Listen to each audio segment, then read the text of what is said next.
Hi, I'm Emma Villanueva. I live in Roland Park and I go to Baltimore City College. If we support our students when they're young, it'll in turn help us when we're older.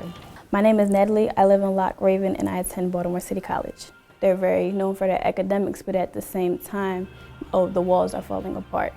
There's a leakage in the ceiling. I'm Isaac. I live in Hamden and I go to Baltimore City College. Why should we not keep our secondary education accelerating at the rate the world is accelerating?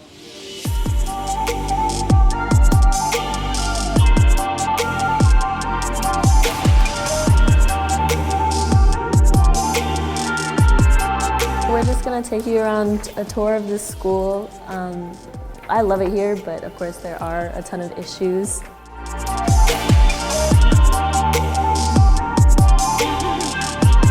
We are now on the roof of City, and so this is where all of our water damage comes from because they've tried to fill patches to drain, and the patches don't always work, so it's kind of like we fix the problem as it comes, we don't solve it. Once we solve the issue with the roof and the drainage, then we'll be able to better maintain the facilities inside. Proper air conditioning and heating, because me personally, I'm a little bit anemic. It affects my ability to stay focused in class, which is a problem I feel like a lot of my friends and other students do face. As you can see here, it's extremely old and it's been broken for a while now.